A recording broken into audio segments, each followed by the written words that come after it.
ang mga kwento ng pag-ibig, kwento ng buhay at kwento ng pag-asa dito sa Barangay Love Stories. Love Stories.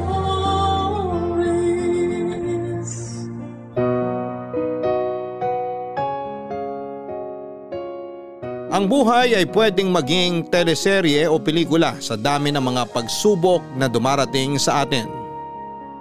Mga pagsubok na magiging dahilan upang tayo ay maging matatag bilang isang ina, anak o asawa. Ang sulat na ating babasahin ngayon ay pinadala ng ating kabarangay na si Marga.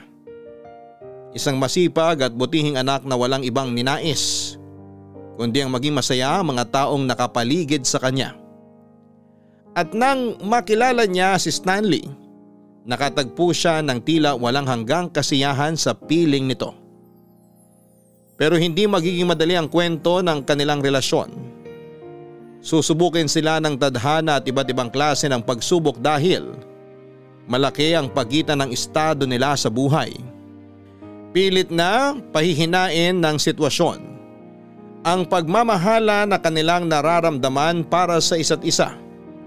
Magtagumpay kaya sina Marga at Stanley na patunayan sa ibang tao na sila talaga ang dapat na para sa isa't isa? O bibitaw ang isa sa kanila para lang magparaya at maging masaya ang taong maiiwan? Darating pa kaya ang panahon na muli silang maging masaya? O sadyang hindi para sa kanila ang salitang masayang katapusan? Gusto mo na bang malaman kung ano pa ang kalupitang pinagdaanan ng relasyon ni Marga at Stanley? Handa ka na bang mainis at maiyak sa kwento ng relasyon nilang dalawa? Minsan ba ay nagmahal ka na rin ng taong hindi tanggap ang iyong pinagmulan? Si Marga kaya, paano niya pinaglaban ang lalaking sobra niyang minahal? Tama ba ang desisyon na pinili niya? O eto ang magiging daan para tuluyang masira ang buhay niya? Malalaman natin ang landas na pinili niya dito sa mga kwento ng pag-ibig, buhay at pag-asa sa nangungunang Barangay Love Stories. Dear Papa Dudut, isang mapagpalang araw po sa inyo at sa lahat ng mga nakikinig ngayon sa Barangay Love Stories. Isa akong avid listener ng inyong programa at matagal ko na rin talagang gustong sumulat sa inyo. Hindi lang para magbahagi ng aking kwento ng buhay kung hindi para humingi na rin ng payo. Alam ko kasi na malaki ang maitutulong ninyo at ang ating mga kabarangay sa bagay na gumugulo ngayon sa isip ko. Umpisahan ko ang lahat sa kwento namin ng first love at first boyfriend kong si Stanley. Classmate ko siya noong college at pareho kaming nasa Dean's List. Nagsimula kami bilang isang mabuting magkaibigan dahil marami kami mga bagay na napagkakasunduan. Isa na nga doon yung paraan namin ng pag-review bago ang aming mga exam. Pareho kasi kaming madalas nasa madaling araw nag-review o isang oras bago ang exam namin.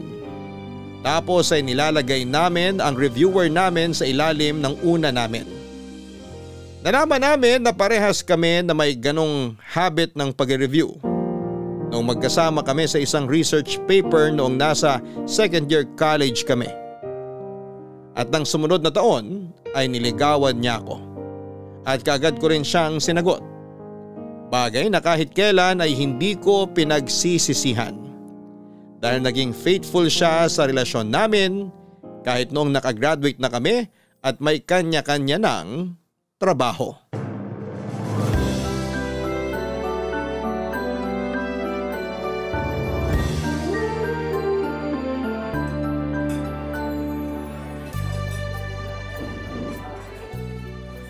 Happy anniversary, baby! Happy anniversary din, baby! Sana nag-enjoy ka sa date natin ngayon. Ay, sobra! Lalo na't alam ko kung paano mo pinaghirapan na ipunin yung panggastos para sa buong araw na date natin na to. Mula sa pamamasyal natin sa park kanina umaga, panonood ng sine, hanggang sa dinner date natin ngayon. Bakit pa kasi ayaw mo akong mag-share sa mga ginastos mo sa araw na to? Para naman maranasan mo kung paano ka ilibre ng boyfriend mo. Baby, sabi ko naman sa'yo, hindi mo kailangan gawin to. Sanay naman ako na naghahati tayo sa ginagastos natin sa mga date natin, di ba? Ayun na nga eh. Nasanay ka na palagi tayong naghahati kahit na dapat ako yung mas gumagastos sa ating dalawa. Ang dami ko na tuloy utang sa'yo. At bakit mo naman nasabi yan? Baby, hindi na uso ngayon na lalaki lang ang gumagastos para sa babae. Kaya wag mong isipin na may utang ka sa akin. Nahihiya lang talaga ako sa'yo. Kasi nga sa ilang taon na relasyon natin, sobrang bihira lang kitang malibre. Na hindi mo nga kailangan gawin. Responsibilidad kita, kaya kailangan kong gawin yun. Dalawa tayo sa relasyon na to, kaya pareho nating responsibilidad ang isa't isa, okay? Ay, thank you baby. Thank you saan? Sa pag-intindi mo sa sitwasyon ko. Sa 5 taon na relasyon natin, puro pag-intindi na lang ang ginawa mo sa akin. Kasi alam mo kung gaano kabigat at kalaki ang responsibilidad ko sa pamilya ko. Pati tuloy ikaw, nadadamay na sa bigat na dala ko nang dahil sa responsibilidad ko. Minsan nararamdaman ko tuloy na parang pabigat na rin ako sa'yo. Hindi totoo yan. Kasi kahit kailan hindi ka naging pabigat sa akin. Ikaw kaya yung happy pill ko. Happy pill? Pero palagi kang inuutangan kapag nasushort ako sa budget na para sa bahay namin. Yun din naman ang gusto ko, na ako yung unang maalala mo sa oras na nangangailangan ka ng tulong. Kasi ganun din naman ako sa'yo eh. Baby, kahit kailan naman, never kang nangutang sa akin. Hindi lang naman tungkol sa pera yung pagiging happy pill ng isang tao. Kasi 'di ba, ikaw yung palaging kinukwentuhan ko ng mga stress ko sa trabaho. Ikaw yung kasama ko nung masama yung loob ko kasi hindi akong na-promote sa opisina namin. Ikaw yung nagpapasaya sa akin sa oras na sobrang down ako. Kaya talagang thank you. Thank you kasi palagi mong pinapagaan yung loob ko. Thank you rin sa lahat ng pag-appreciate mo sa ginagawa ko para sa'yo. Siyempre naman, kasi nakikita ko lahat ng effort mo para mas tumibay ang relasyon natin. Yun na lang din kasi ang kaya kong gawin para maramdaman mo na ikaw lang ang nag-iisang babae na gusto ko makasama sa habang buhay. Pero baby, hindi mo pa ba talaga ako pwedeng ipakilala sa mami mo bilang boyfriend mo? Ay, baby. 5 taon na tayong magkarelasyon. Siguro naman, panahon na rin para malaman niya ang tungkol sa ating dalawa. Mahigpit pa rin kasi si mami sa akin hanggang ngayon. Alam mo na, uni ka iha. Kaya ayaw niya pa rin ako magkaroon ng boyfriend. Kahit ngayon na may trabaho na ako. Pero huwag kang mag-alala. Malapit na kitang ipakilala sa kanya. Pinapakiramdaman ko lang din kung handa na ba siya magkaroon ng boyfriend ang nag-iisang anak niya. Sorry baby ha. Okay lang, huwag kang mag-alala. Naiintindihan ko naman ang sitwasyon mo. Ikaw na lang din ang kasama ng mami mo kaya alam ko na takot din siya na mawala ka sa kanya. Thank you baby. Basta makikilala mo rin si mami. Promise.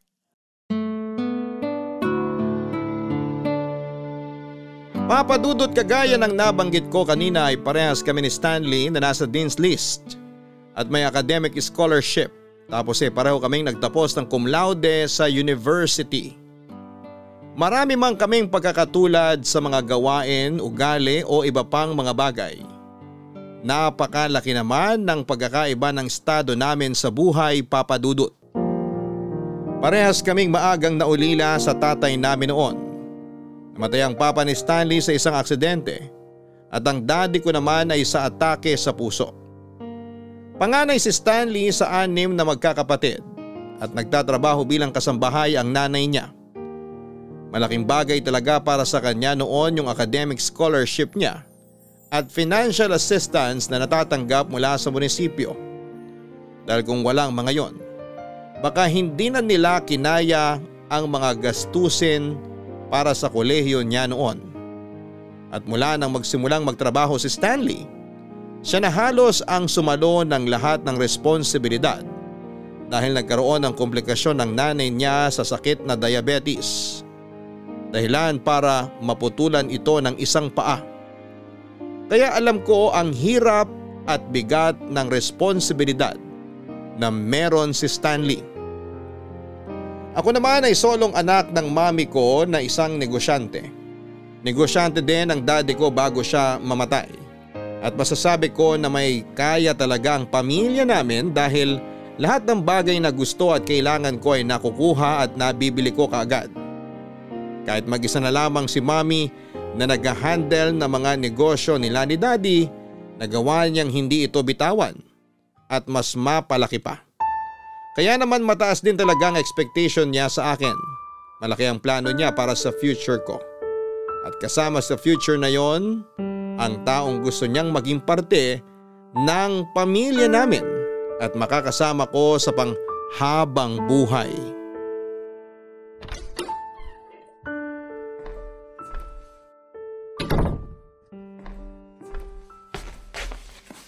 Bakit ngayon ka lang Mami! nakauwi? Bakit gising pa po kayo? Yung tanong ko muna ang sagutin mo. Napa-overtime lang po ako sa trabaho. Overtime sa trabaho? O sa boyfriend mong patay gutom? Mami! Bakit? Totoo naman ang sinabi ko Patay gutom yung boyfriend mo. Kaya hindi mo siya maipakilala sa akin. Bakit ba hinahayaan mong sarili mo na perahan ka nun? Ha? Ay, hindi ko po siya pinapakilala sa inyo kasi alam ko na yung mga salitang bibitiwan nyo sa kanya. Mali po kayo ng pagkakakilala kay Stanley. Mali po yung tumatakbo sa isip nyo tungkol sa kanya. Anong mali sa mga nalaman ko tungkol sa kanya? Na mahirap lang ang pamilya niya? Na wala na siyang tatay at nangungupahan lang sila sa isang maliit na bahay? Na siya lang ang bumubuhay at nagpapaaral sa mga kapatid niya dahil matagal nang lumpo ang nanay niya? Mali po iniisip nyo na pera lang ang habol sa akin ni Stanley. Talaga? Kaya ba sa dinami-dami ng babae, ikaw talaga ang niligawan niya? Niligawan niya ako hindi dahil sa pera, kung hindi dahil sa special na nararamdaman niya para sa akin.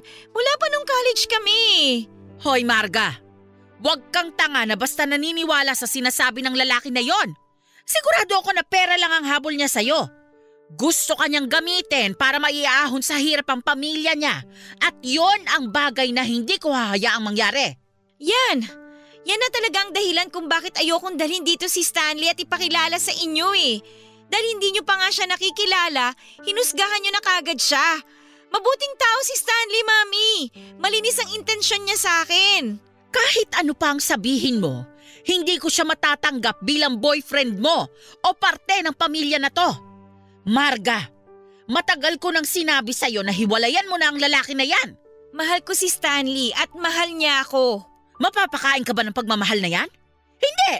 Isipin mo na lang kung gaano kalaki ang magiging responsibilidad mo sa oras na maging asawa mo ang Stanley na yan. Ilang kapatid pa ba niya ang pinapaaral niya? Hanggang kailan niya dadalhin ang responsibilidad na dapat nanay niya ang gumagawa? Hindi naman ginusto ni Stanley na mapasok sa ganong kabigat na buhay. Ayun na nga Gusto kang gamitin ni Stanley para gumaan ang buhay niya. Para matakasan ang responsibilidad niya sa pamilya niya. At para ikaw na ang sumalo ng lahat ng bigat na pinagdadaanan niya ngayon. Marga, peperahan ka lang ng lalaki na yan. Hindi mo ba talaga naisip yon? Kilalanin niyo po muna kasi siya. Hindi talaga siya kagaya ng nasa isip niyo. Mabuting tao si Stanley at mahal niya ako. Kahit kailan, hindi ako nagkamali sa iniisip ko. Ginagawa ko to dahil anak kita. Mahal kita. At concerned ako sa'yo kaya ayokong gamitin at perahan ka lang ng lalaking yon. Ayokong masaktan ka ng dahil sa kanya. Mami, hindi nga po ako sasaktan ni Stanley. Maniwala kayo sa akin. Mahal niya talaga ako. Bigyan niyo ng pagkakataon ng sarili niyo para makilala siya. Sana naman po matanggap niyo siya bilang boyfriend ko. Hindi! Kahit kailan, hindi ko siya matatanggap. Kahit ano pang sabihin mo tungkol sa kanya, hindi magbabagong tingin ko na pera lang ang habol niya sa'yo. Kumbinsido ako na peperahan ka lang ng lalaki na yon. Gagamitin ka lang niya para takasan ang hirap ng buhay na meron siya ngayon.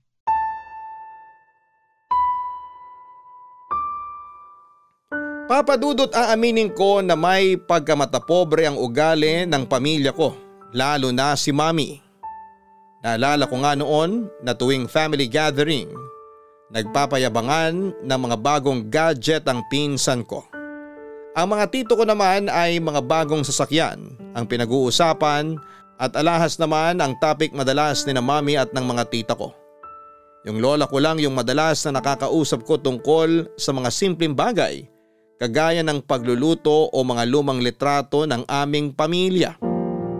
Wala kaming pinag-uusapan na kahit na anong gadget, sasakyan, alahas o ano pa mang mga mahal na material na bagay. Ang madalas naming mapagkwentuhan ay ang buhay nila ng yumao kong lolo.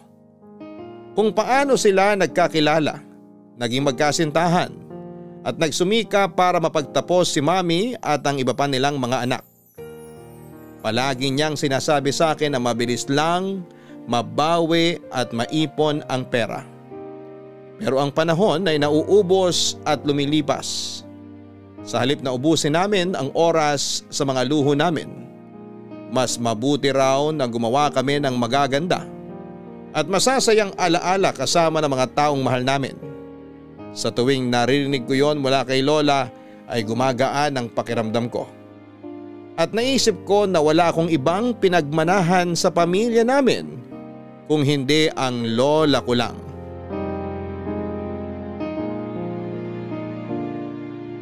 Papadudot ang pagiging matapobre at mapanghusga ni mami ang dahilan kung bakit hindi ko magawang ipakilala si Stanley sa kanya.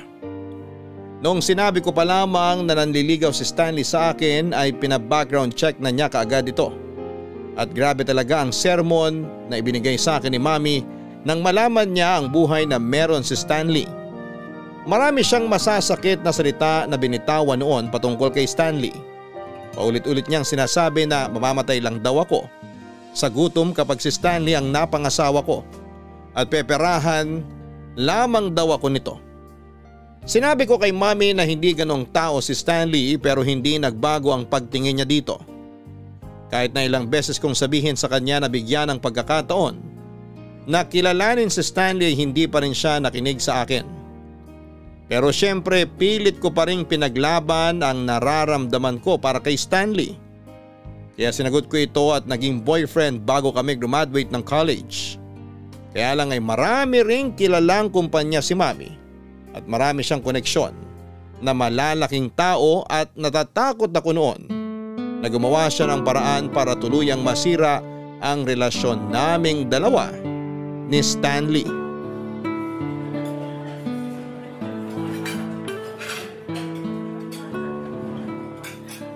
Baby, sorry ngayon lang ako. Ayos lang. Medyo kadadating ko lang din naman dito. Ay, grabe kasi yung traffic papunta sa restaurant na to. Maaga na nga akong umalis sa opisina pero na-late pa rin ako sa usapan natin. 15 minutes ka lang naman na late. Kahit anong sabihin mo, late pa rin ako. Alam mo naman na ayokong nalilate sa usapan natin. Kung bakit kasi ang tatanga ng ibang taxi driver dito sa Makati.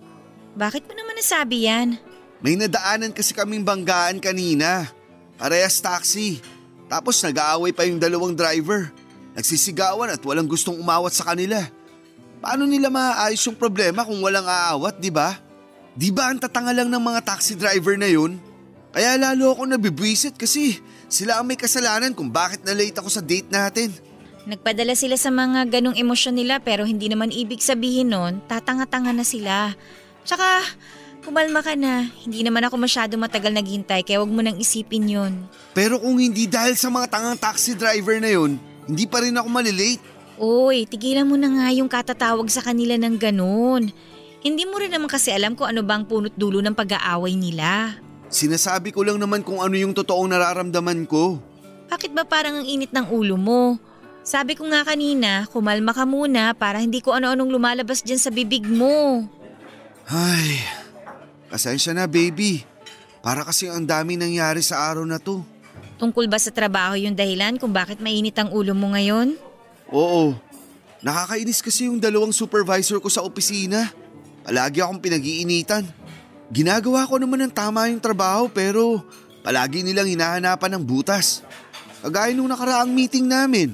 Sinabihan ba naman ako nung isa na parang pang-college daw yung PowerPoint presentation na ginawa ko. Sinunod ko lang naman ang instruction niya kung anong gusto niyang makita sa ipepresent ko sa meeting namin. Tapos kanina, yung isa namang supervisor namin, Tinambakan ako ng trabaho. Ayoko sanang gawin kaya lang. Ayoko rin naman na mas lalo nila akong pag-initan. Baka mamaya maging dahilan pa yun para tanggalin nila ako sa trabaho. Hindi ka naman nila pwedeng basta tanggalin sa trabaho ng dahil lang doon. Natatakot lang din ako kasi alam mo naman na ang dami kong gastusin ngayon. Kalilipat lang namin ni nanay sa bagong apartment mula nung pinaalis kami dun sa dating tinitirhan namin. Kung bakit naman kasi biglang binenta ng may-ari yung bahay at lupa na inuupahan namin.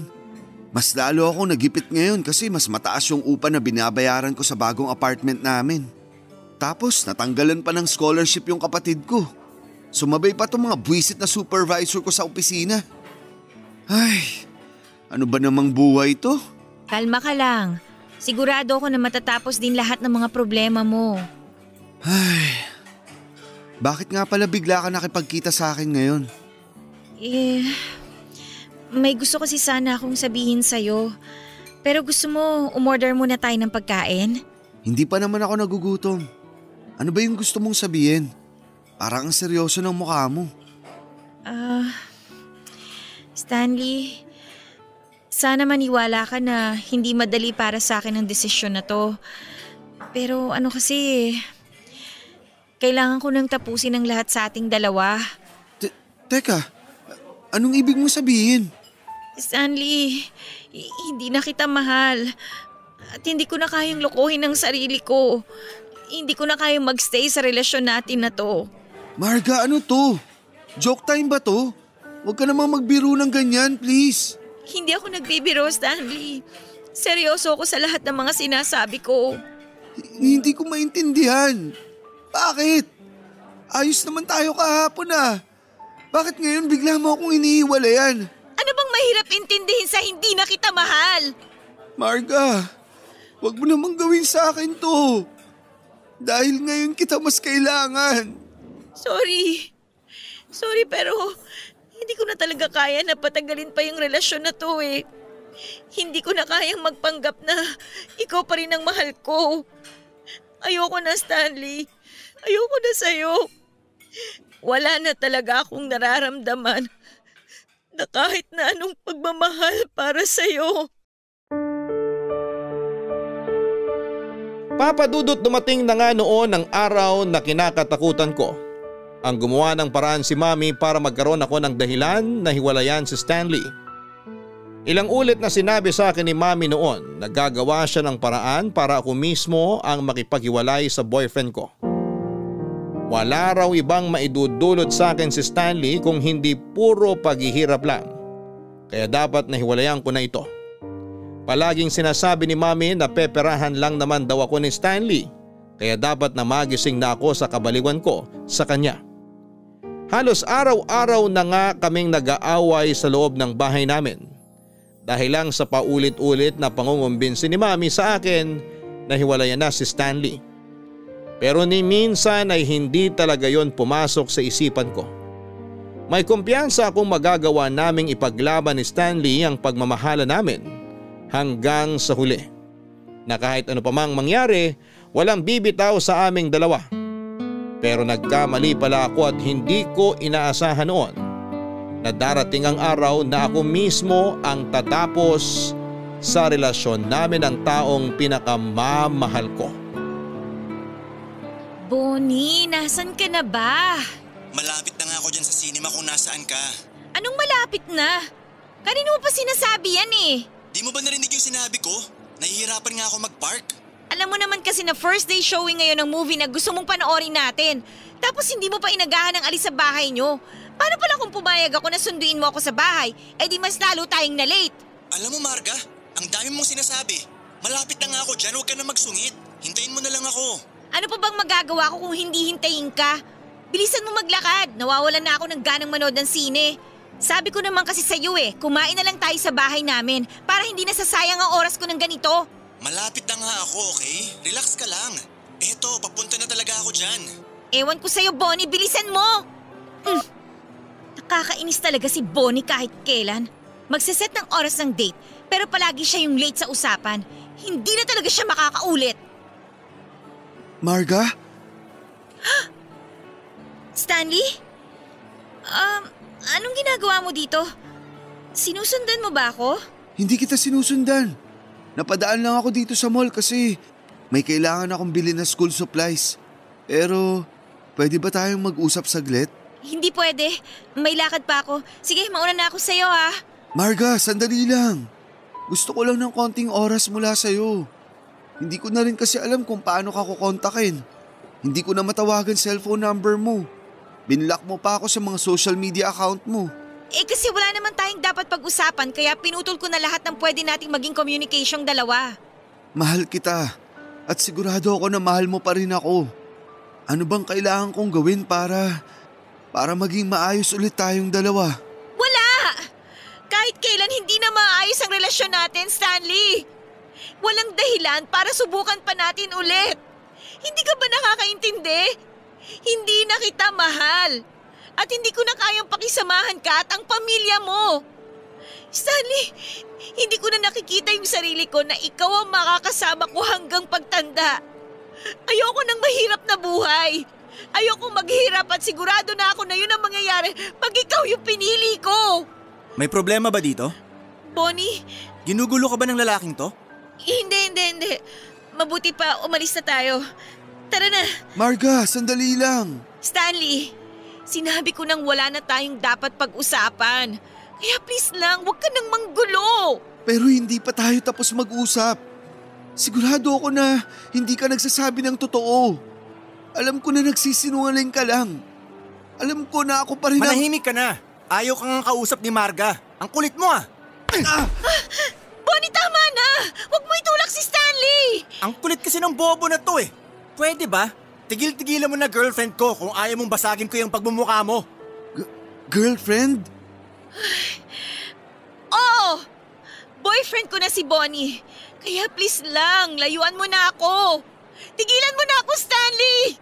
Ayoko na talaga makita ka pa ulit!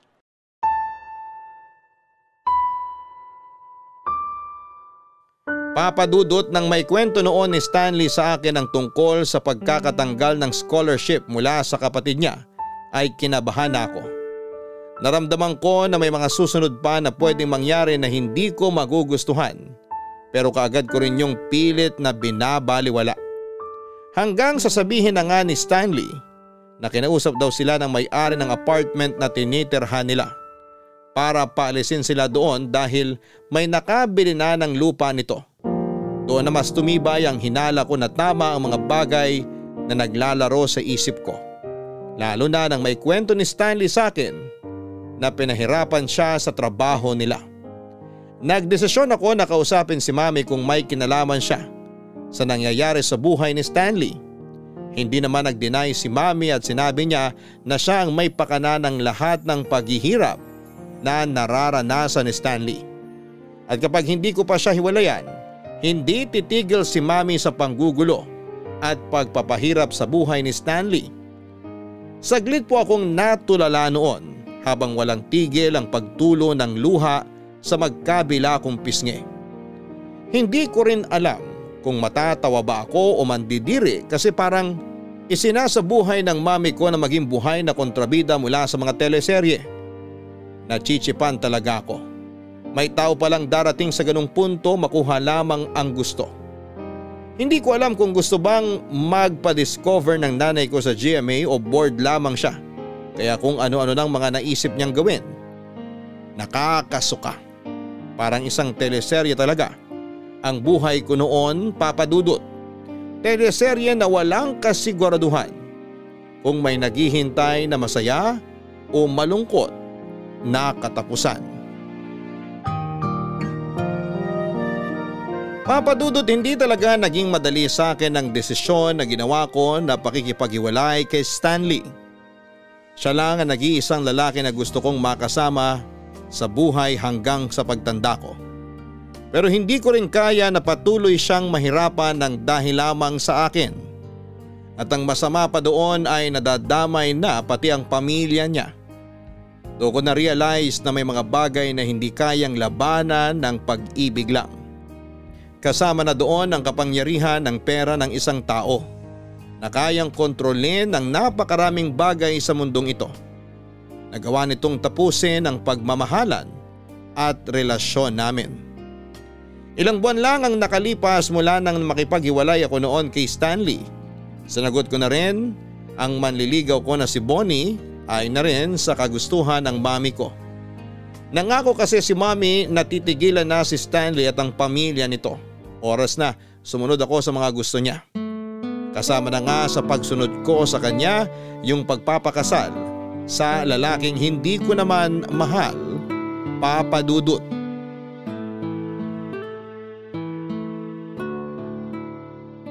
Ay, mabuti naman nakatulog na si baby. Makakapagpahinga na rin ako saglit. Teka, pasado 11:00 na pala ng gabi. Bakit wala pa rin si Bonnie? Mukhang si Bonnie na yun ah. Mapuntahan nga siya sa sala. Nakakabiti naman talagang kainuman yung mga yon. Dapat talaga hindi na ako sumama sa kanila eh. Nauna pa silang malasing kesa sa akin. Mga mahihina. Bakit ngayon ka lang nakauwi? Ay, gising na pala asawa ko. Ngayon lang nakatulog si baby kaya hindi pa ako nakakapagpahinga. Kaya naman pala. Ang bango-bango ng asawa ko. Parang ready na ulit sumabak sa romansahan. Ano ba yung sinasabi mo? Tsaka pwede ba? Sagutin mo muna yung tanong ko. Bakit ngayon ka lang umuwi? Nag-text naman ako sa'yo kanina, di ba? Sabi ko may overtime kami sa opisina. Kaya malalate ako ng uwi. At kailan pa naging parte ng overtime yung paglalasing sa opisina? Bakit ba dami mong tanong? Hindi naman ako lasing ah. Anong hindi lasing? Halos hindi ka na nga makapagsalita ng maayos eh. Hindi nga ako lasing. Kayang-kaya ko pa nga tumatlo sa'yo bago tayo matulog. Pwede ba, Bonnie? Huwag mo nga akong halikan. Ano ba? Ano bang masama sa ginagawa ko? Mag-asawa naman tayo ah. Normal lang sa mag-asawa maglambingan lalo na kapag galing ang lalaki sa trabaho.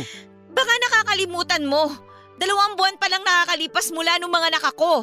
Eh ano naman? Ilang buwan na ako nagtitiis o wala nangyayari sa ating dalawa. Pasalamat ka nga, hindi ako nang bababae. Wow! Pinagmalaki mo pa talaga yan? Oo, bakit? Lalaki ako at may pangangailangan ako na kailangan mong ibigay. Kaya wag mo akong pinagdadamutan. Kesa naman humanap ako ng ibang babae na hahalikan. Naririnig mo ba yung sinasabi mo, Bonnie? Sinasabi ko lang kung ano yung totoo. Ngayong hindi ka nabuntis, oras na para bumawi ka sa akin bilang asawa ko. Intindihin mo naman sana na nanay ako at hindi madali sa akin na magbuntis at manganak. Ayun na nga eh. 2 buwan na mula ng mga anak ka. Kaya oras na para pagsilbihan mo ako sa kama. Bonnie, ano ba bitawan Ka na nga mag-inerti dyan. Magugustuhan mo rin naman to eh. Kailangan pa ng katawan ko ng pahinga. Please naman, tumigil ka na! Kailangan ka naman ng katawan ko.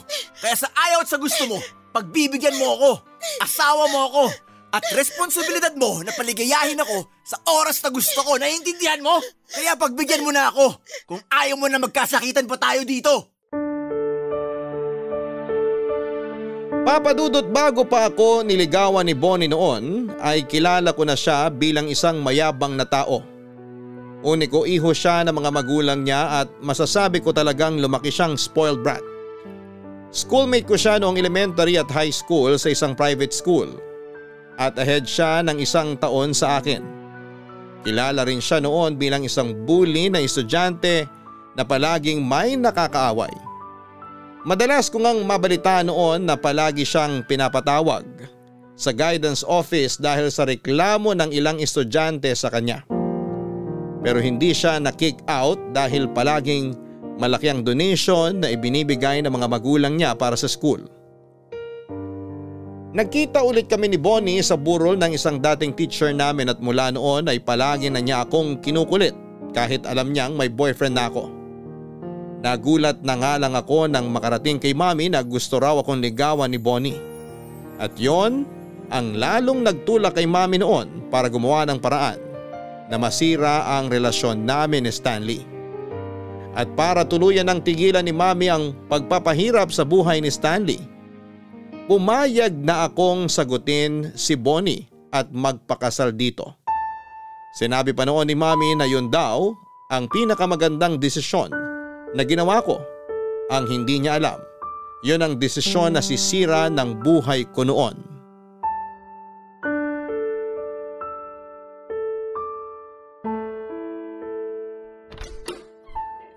Ay, grabe ang traffic. Kung hindi ko lang talaga kailangan kumuha ng mga gamit ng anak ko, hindi muna ako uuwi dito sa bahay. Ay. Bonnie? Bonnie, nasan ka? Nakapagluto ka ba ng para sa hapunan? Ay! Bakit ba kasi nakakalat dito sa sala tong sapatos at medyas ni Bonnie? Muntik pa akong matalisod ng dahil dito. Saan naman kaya pumunta yun? Ang sabi niya kanina, maglilinis siya ng bahay kaya ayaw niyang sumama sa ospital. Hello, Mami? Hello, anak. Nakauwi ka na ba ng bahay nyo? Opo, nakauwi na po ako. Bakit kayo tumawag? May sinabi po ba yung doktor sa inyo tungkol sa kalagayan ng anak ko? Wala naman. Maayos naman siya dito sa ospital. Tumawag lang ako para i-check kung nakauwi ka na. Kakauwi ko lang din po dito sa bahay. Sorry po, hindi ako kaagad nakapag-text. Niligpit ko muna po yung bumungad na kalat dito pagpasok ko. Eh bakit naman ikaw pa ang mag-aayos niyan? Wala po si Bonnie ngayon Naiwan niya makalat dito sa sala. Hindi na nga siya sumamang magbantay sa anak mo dito sa ospital. Iniwan niya pang makalat ang bahay niyo? Hayaan niyo na po. Baka may biglaang nilakad na naman po yun sa trabaho niya. Sabado ngayon na. Anong kailangan niyang lakarin para sa trabaho? Minsan po talaga may mga inaasikaso siyang trabaho kahit weekend. Sige Mami, mag-aayos lang po ako dito ng konti para makapagpahinga na. Maaga po akong babalik dyan sa ospital bukas. Salamat nga po pala sa pagbabantay sa anak ko ha. Naku, wala yon. Hindi mo kailangan magpasalamat sa akin. Apo ko naman tong binabantayan at inaalagaan ko dito. Magpahinga ka na.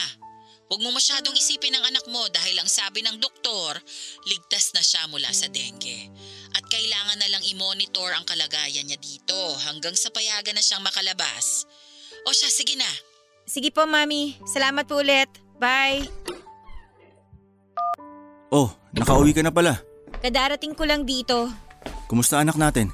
Katatawag lang ni Mami. Ayos naman daw yung anak natin, sabi ng doktor. Ligtas na raw siya mula sa dengue. Si Mami ang naiwan muna doon para magbantay sa kanya. Mabuti naman ayos na yung bata. Akala ko iniwan mo siya mag-isa doon. Hindi ko naman nahayaan na maiwan mag-isa doon yung anak natin. Kailangan ko lang kumuha ng ilang gamit niya kaya napilitan akong umuwi ngayon. Ikaw, saan ka pala nang galing? May inasikaso lang ako sa opisina. May naging problema yung empleyado ko doon kaya hindi na ako nakatawag o nakapag-text sa'yo. Sa opisina ka ba talaga pumunta o sa babae mo? Anong pinagsasasabi mo? Sabado ngayon. Alam ko na wala kayong pasok sa opisina kapag ganitong araw. Sa biglaan nga nagkaroon ng problema. Kaya nagpatawag ako ng meeting para maayos ka agad yun. Gaano ba ka-emergency yan para hindi mo man lang magawang ayusin ang mga kalat dito sa bahay? Iniwan mo na lang basta dito yung sapatos at medyas mo tapos… Aray! Bonnie, ano ba? Nasasaktan ako! Bitiwan mo yung braso ko! Mas masasaktan ka kapag pinagpatuloy mo yung pagbubunga mo sa akin. Baka nakakalimutan mo. Ako nagtatrabaho para sa bahay na to. Ako ang dahilan kung bakit kumakain kayo ng anak natin. Kaya wala kang karapatan para utusan ako na gawin yung mga gawaing bahay dito. Papadudot nang tapusin ko ang relasyon namin noon ni Stanley, pinaiyagan ko na si Bonnie na manligaw sa akin. Naging maayos ang panliligaw niya sa akin at gustong gusto siya ni Mami. Kapag pumupunta siya sa bahay ay palagi nagluluto si Mami para sa kanya. Ramdam ko pa rin ang kayabangan niya dahil wala siyang ibang kinukwento noon kung hindi ang tungkol sa negosyo ng pamilya nila. Kung gaano kadami ang business nila. Kung saang panig ng mundo siya nakakapunta at kung ano-ano pa na may kinalaman sa pera niya.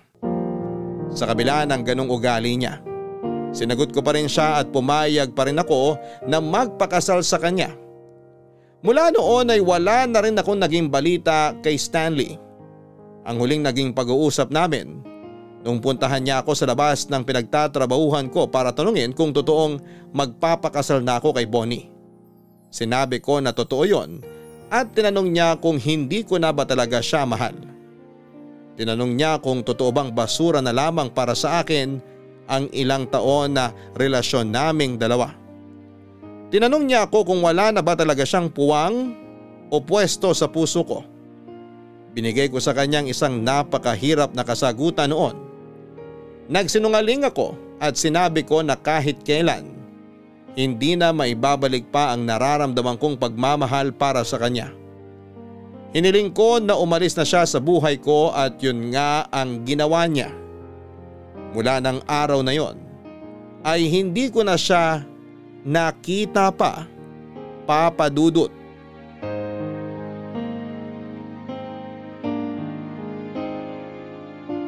Pakiramdam ko, Papa Dudut, si Bonnie ang naging karma ko sa lahat ng pagsisinungaling at pananakit sa damdamin na ginawa ko kay Stanley.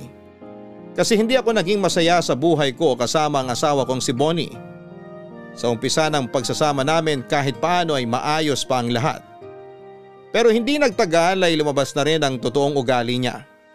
Mainitin ang ulo niya sa lahat ng gusto niya ay dapat na sundin o pagbigyan ko.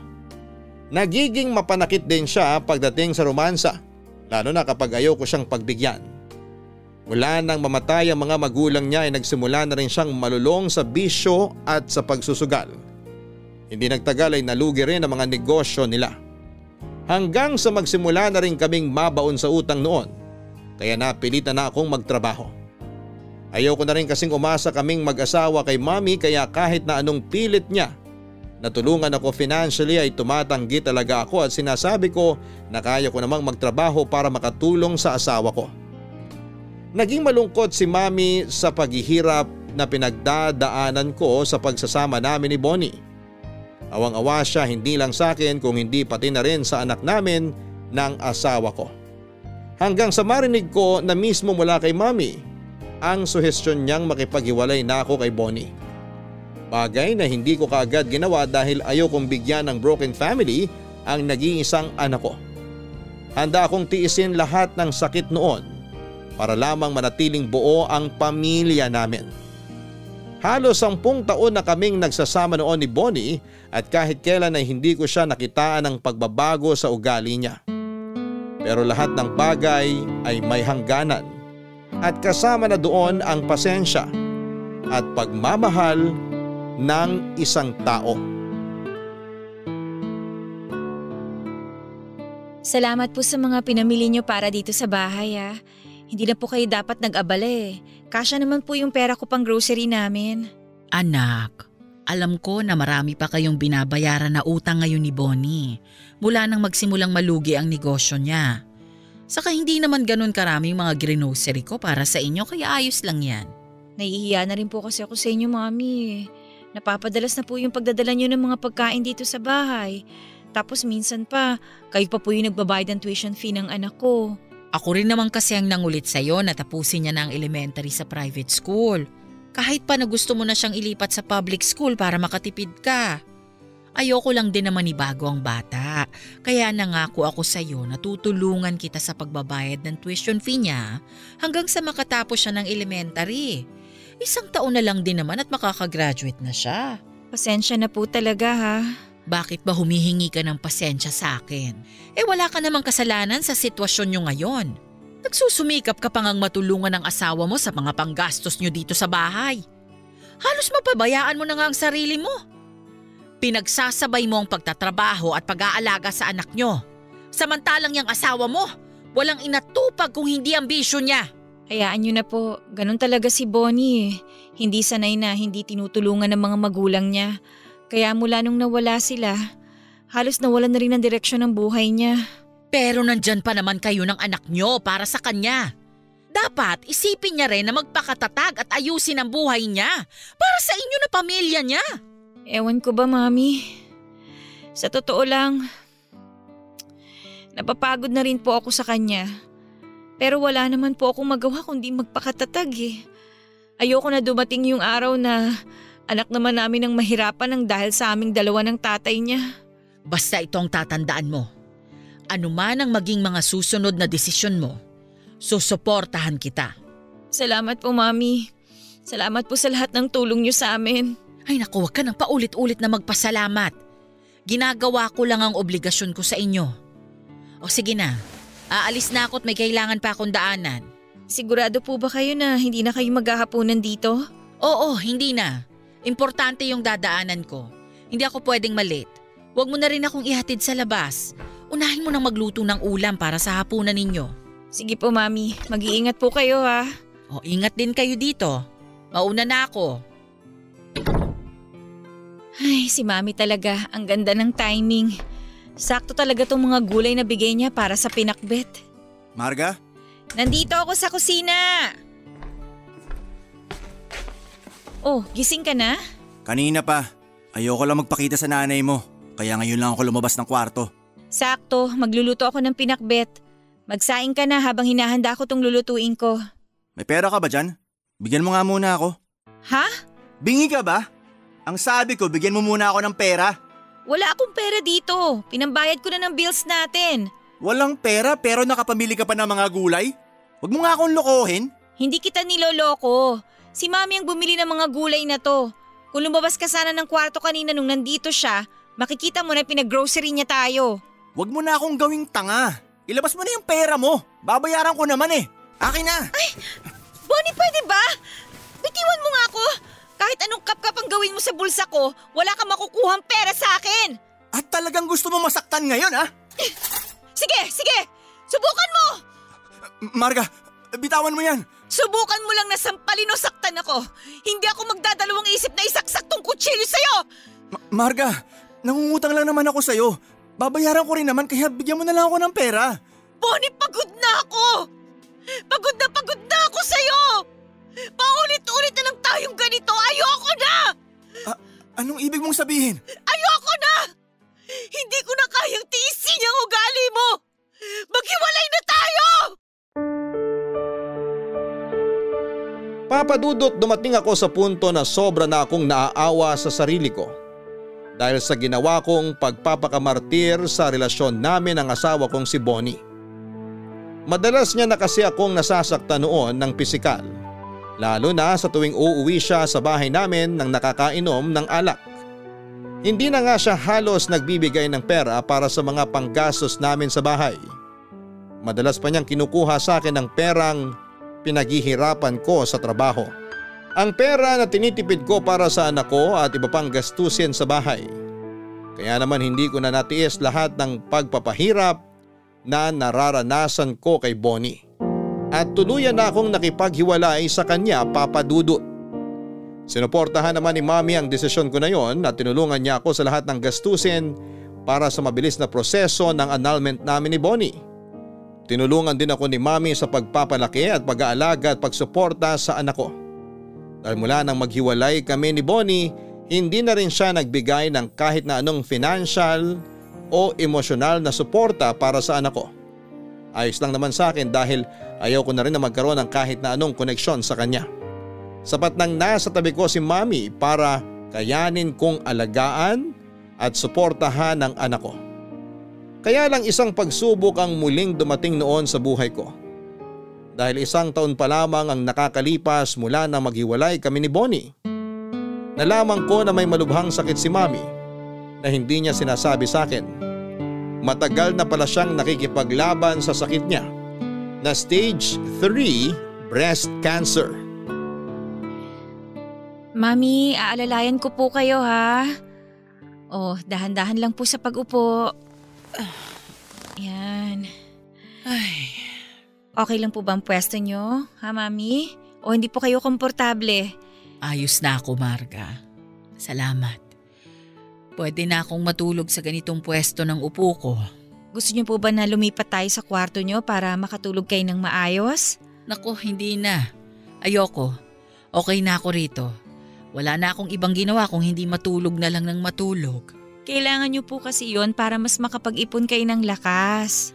Parang ang lalo ako nanghihina kapag tulog ako ng tulog eh. Ay, nasaan nga pala ang apo ko? Nasa bahay po ng katrabaho kong babae. Malapit lang po sila dito. Pero nag-text na rin po ako sa kanya na nakauwi na tayo. Baka mamaya po nandito na rin po sila. Ah, hindi mo nasusunduin ang anak mo? Yung katrabaho mo nang maghahatid sa kanya rito? Opo. Mabuti naman at napakiusapan mo siya na bantayan ang apo ko. Mabait naman po yun, tsaka magkasing edad po yung mga anak namin kaya sobrang close ng mga bata sa isa't isa. Nag-e-enjoy din po yung anak ko tuwing iniiwan ko siya doon sa katrabaho ko. Mabait din naman kasi ang anak mo, kaya hindi mahirap alagaan. Mas mahirap pa nga akong alagaan kesa sa kanya. Mami, hindi po totoo yan. Hindi po kayo mahirap alagaan. Sa totoo lang, nahihiya ako sa iyo, Marga. Sobrang nagiging pabigat na ako sa buhay mo. Kahit kailan, hindi po kayo naging pabigat sa buhay ko. Mami ko kayo.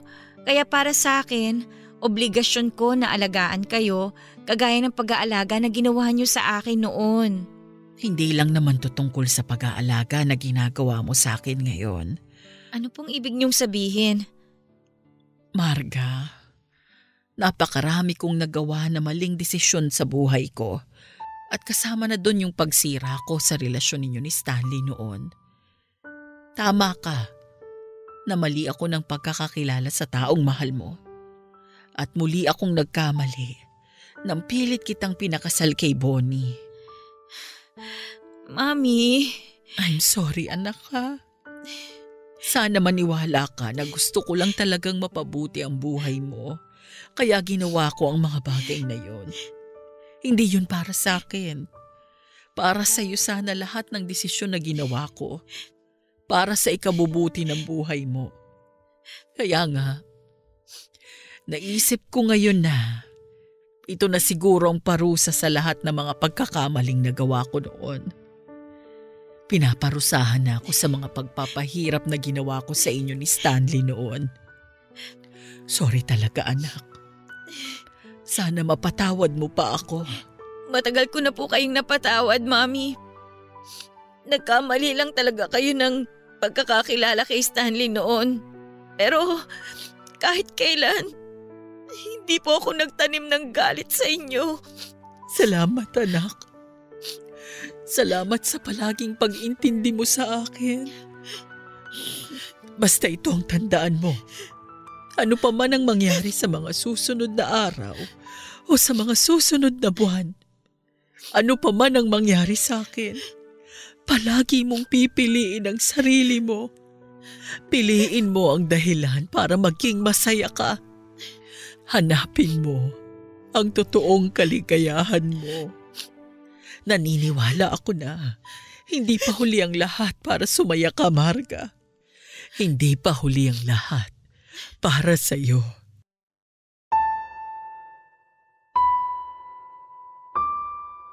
Papa Dudut, wala akong ibang hinihiling noon kundi maging masaya ang mga taong mahal ko. Kaya ako hiniwalayan si Stanley para tigilan na siya ni Mommy at maging mas maayos na ang buhay nila ng pamilya niya. At kaya ako rin pinakasalan si Bonnie ay para mapagbigyan si Mommy sa gusto niya. At pinapaniwalaan niyang tama. Kaya ako tiniis lahat ng paghihirap ko sa pagsasama namin ni Bonnie ay para hindi magkaroon ng broken family ang anak ko. Pero hindi ko alam kung bakit parang iba ang kapalit na mga sakripisyong ginawa ko. Parang puro paghihirap lang ang sinusukli sa lahat ng sakripisyo ko. Parang wala na akong ginawang tama sa buhay. Aaminin ko na nagkaroon ako ng malaking sama ng loob kay Mommy pero normal naman siguro yon. Dahil sa mga bagay na inakala niya na makakabuti para sa akin. At lahat ng sama ng loob na yon ay naglaho na mula nang ma-realize niyang nagkamali siya. Bumawi siya ng husto sa akin at sa anak ko. Kaya nga ayos na sa akin kahit nawala na si Bonnie sa buhay ko dahil nandiyan naman si Mommy para sa akin. Pinakita at pinaramdam niya lahat ng pagmamahal niya para sa amin ng anak ko. Pero naging napakabilis ng oras para sa kanya dahil hindi nagtagal. Iniwanan na rin kami ni Mommy at tuluyan nang sumuko ang katawan niya nang dahil sa cancer. Papa Dudut, nangako ako kay Mommy na hindi ko ikukulong ang sarili ko sa kalungkutan sa oras na mawala siya. Nahanapin ko ang tunay na kaligayahan para sa buhay ko. Na palagi ko nang pipiliin ang sariling kaligayahan. Ngayon na ilang taon na rin mula nang mawala si Mommy ay pinilit ko nang maging maayos ang buhay at sarili ko dahil hindi madaling mawala ng isang Mommy na kakampi at nasasandalan ko sa lahat ng oras. Hanggang sa kahit paano ay muling maging magaan sa akin ang lahat. Bukod sa may natatanggap na akong maayos na financial support mula kay Bonnie na para sa anak namin. Maayos din ang takbo ng mga negosyo na naiwan sa akin ni Mami. Kabilang ang ilang stall ng roasted chicken at donut na marami na ring branches sa iba't ibang lugar dito sa Pilipinas.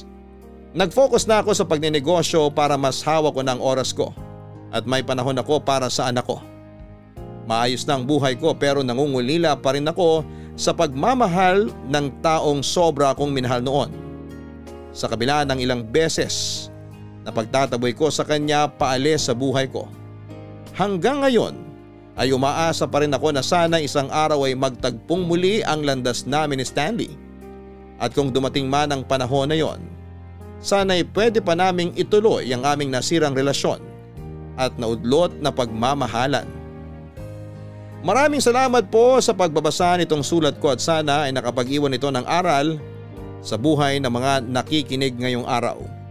Aral na huwag nating bitawan at sukuan ang taong mahal mo, lalo na kung wala namang problema sa kanila.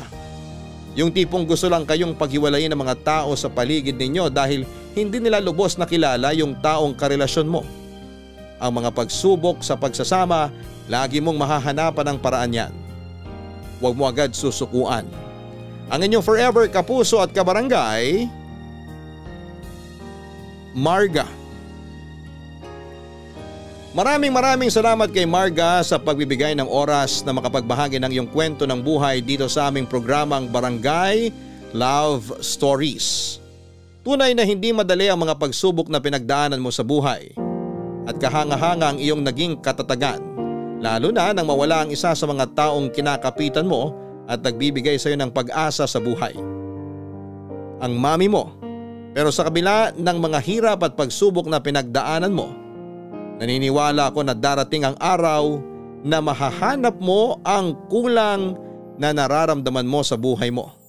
Pwedeng bumalik si Stanley at muling matuloy ang naudlot ninyong kwento. O pwede ring mahanap mo ang kasiyahan na yon sa ibang tao. Sadyang mapaglaro ang mundong ito. Matuto ka lang na maghintay at manalig para sa tamang panahon na ibibigay ng poong may kapal. Hanggang sa muli, ako po ang inyong si Papa Dudut sa mga kwento ng pag-ibig, buhay at pag-asa sa Barangay Love Stories number 1. Sabay-sabay nating pakinggan ang iyong kwento ng pag-ibig, buhay at pag-asa. Ipadala lang sa barangaylovestories@yahoo.com.